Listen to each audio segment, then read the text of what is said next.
Hello, this is Mesh from Downtime Distraction, having a first look review of Overfall.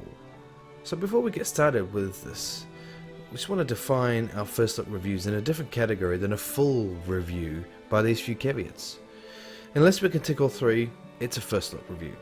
So the gameplay time is under 8 hours, you've not completed the game, and finally you feel you have a lot of knowledge but there's still intricacies to learn. But still, we have enough knowledge about the game to give you a good idea if this is worth picking up.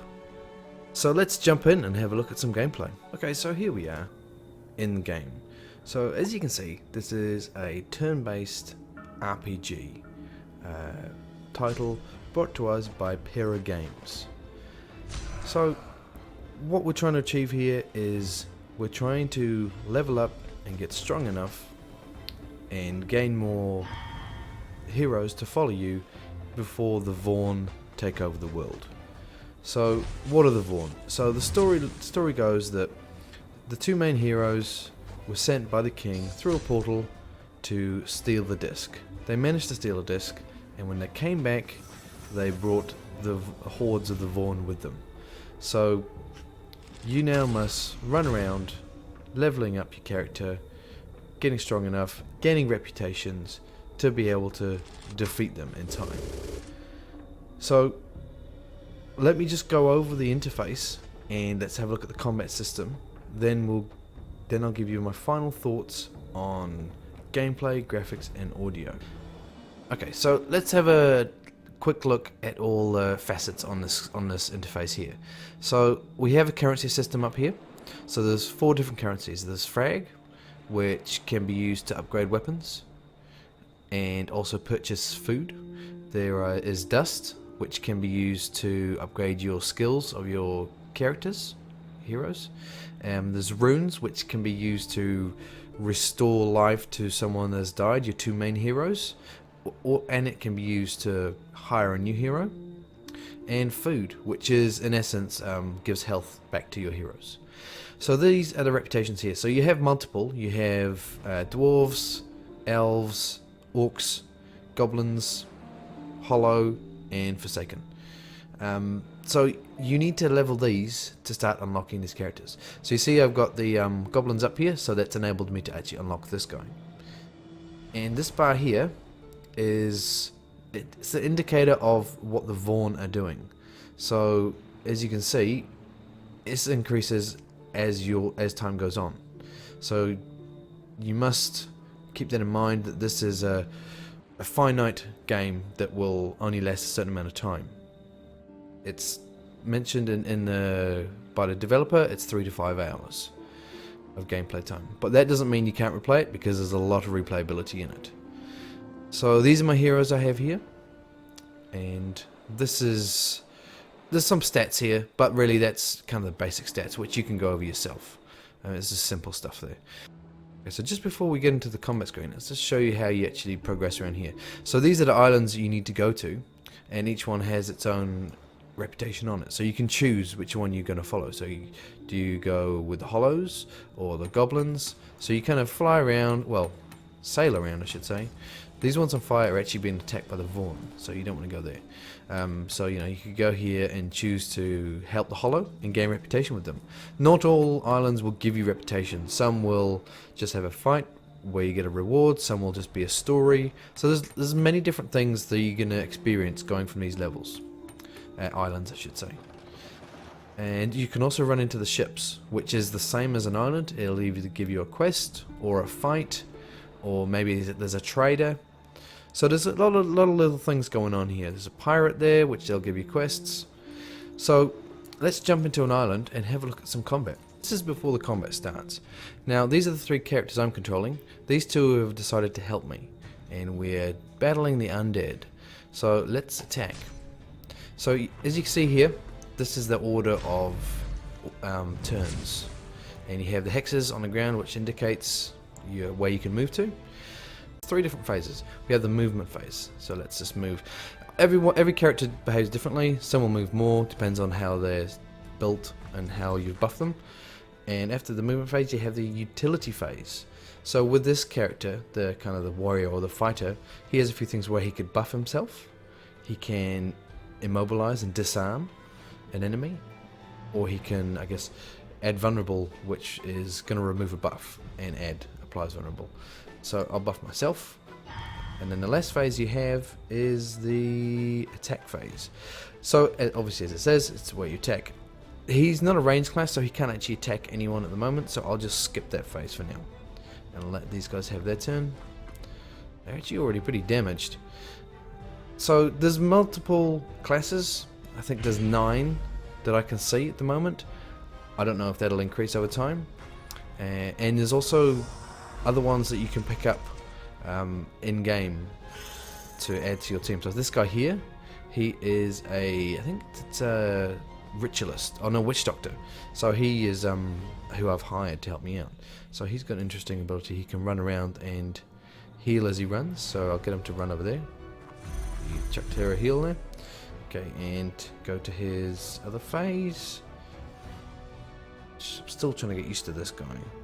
So let's apply that to multiple. So there's a debuff on them there. So it decreases the speed. And let's chuck a soul harvest on probably this guy here. So as you can see, the character design, I really like it. I really like the cartoony style, and the etch animations I think are very high quality. So all in all, I'm really enjoying all aspects of this game. So let's move her forward a bit, and she can do some interesting stuff. She can dispel, so she's the typical priest ability, so just dispel that off him. And let's cause some holy damage to these guys. This is actually really good because they're clumped up, so my wave of light is going to do a lot of damage to these guys. Something to always take into consideration when playing this is spacing. Well, okay, there's another thing here. So he can do a heroic leap, so he can get a lot of them with one good shot here. So jump in there, and his ability there actually damaged a few of them. And they've got a cleave, which can hopefully take that top one out. Yes. Okay, so he's gone. He's going to go too. He's got a agony on him, which is dealing damage every turn for 3 turns. So there's a lot of different spells going on here, and after playing for, I think I'm just about at the 8-hour mark, I'm starting to get to know them by name, but it would be good to get a bit more detail on them, where you can see, I guess, these ones here. So this is a good one here. Applies fear and torment. It would be good to be able to mouse over them and just see what they do. Whereas at the moment, if you go over them here, so if you click that, you can't actually highlight them or anything like that. It would be nice to get that feature in there.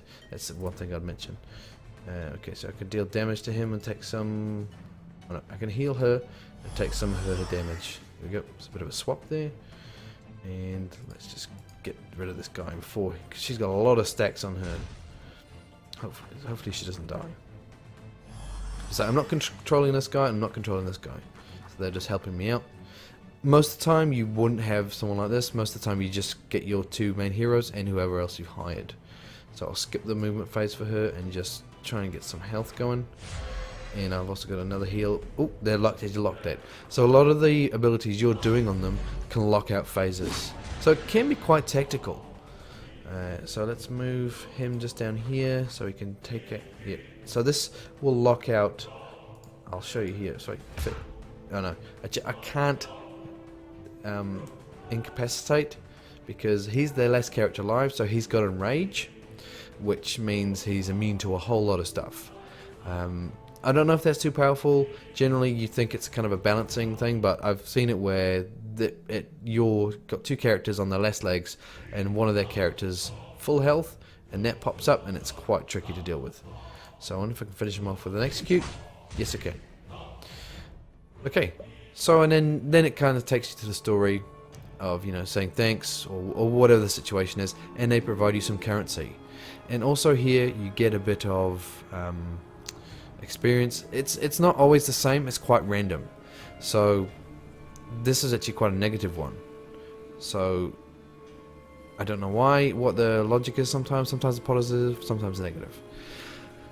But let's go into positives, negatives of the graphics, audio, and gameplay. Okay, so let's start with graphics as we always do. So graphically, as you can see, it's a very stylized game. Very cartoony, very simplistic as well. Um, whilst you could argue it's not a high quality looking game, I would kind of argue the other direction. I think there's so much love and thought gone into the character drawings and the background drawings. I think it is. Every scene is interesting. Every scene has something going on, and there's memorable scenes, and that to me is an indication of a very well thought out drawing, or combination with CG. It's very impressive. It's a nice aesthetic to look at all the time. So I think graphically it's good. I really liked it. Not everyone will like it. The oversized characters might put some people off, but that's obviously personal opinion. So that's a call you need to make. Okay, so let's talk about audio. Audio is a bit tricky. The sound assets are all very high quality and very good. The soundtrack is the same. It's very good. It even has memorable things that you can kind of hum along to as well. So I think that is nice, and it adds a real good immersion to the game. When you're reading a story and you got some nice, emotional backing to that, it's nice. I guess why I say it's a bit tricky is because I kind of want to say I would like a bit more.